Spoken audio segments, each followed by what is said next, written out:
For this, gagawa tayo ng moist chocolate banana loaf cake.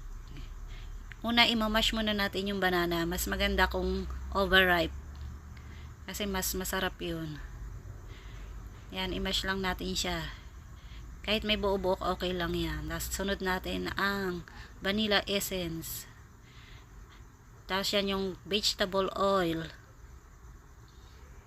Tapos ilagay na natin ang sugar, yan. Haluin natin mabuti para matunaw yung sugar. Tapos yan, ilagay na natin ang milk. Ibap. Silagay natin ang calamansi juice. Pwede rin lemon. Yan, haluin lang natin siyang mabuti. Okay lang kahit hindi madurog yung mga saging, mas masarap yan. Parang medyo chewy. Tapos, salain na natin ang dry ingredients, ang all-purpose flour. Salain lang natin siya para walang buo-buo. Yan, 3 cups all-purpose flour yan. Tapos, susunod natin ang kokwa. Dutch kokwa to. Wala siyang lasa. Salain din natin para mawala yung buo-buo. Tapos, sunod yung baking soda. Sasalain din natin. Tapos yan, asin. Lalagay tayo para mabalance yung lasa. Pagkas yan, lalagay na natin yung wet ingredients sa dry ingredients. Paghahaluin na natin siya.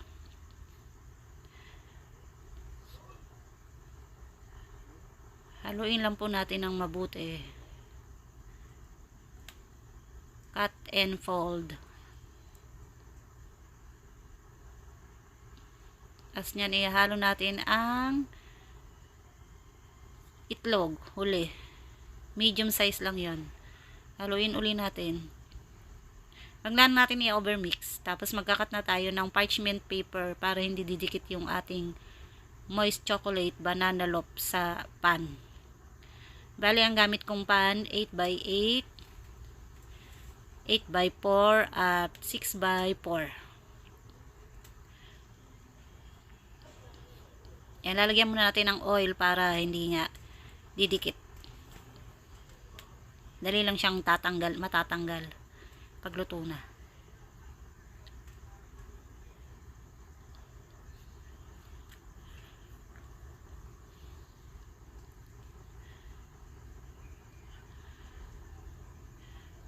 Katapos niya, nilalagay na natin yung ating ibibake na chocolate banana loaf. Wag natin punuin, mga 3/4 lang.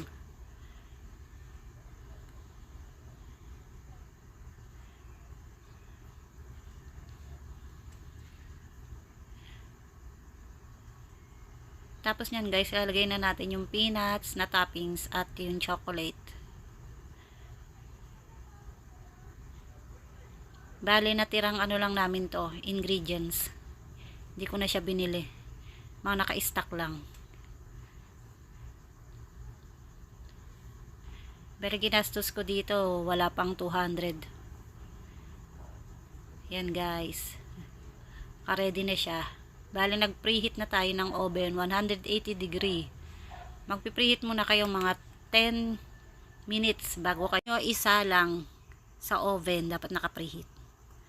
Ayan, isa lang na natin guys.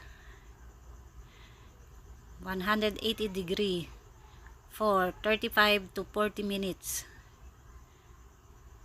Yan, luto na siya guys. After 40 minutes, luto na siya. Palalamigin lang natin siya guys. Ayan, medyo malamig na siya. Tatanggalin natin siya sa pan. Titikman natin. Ayan, ikakat na natin siya guys. Ayan, moist siya, moist. Masarap siya guys, di siya masyadong matamis. Sakto lang yung lasa niya. Nagustuhan niyo po ang aking video, pa-comment, share at i-follow niyo na rin po ako. Thank you!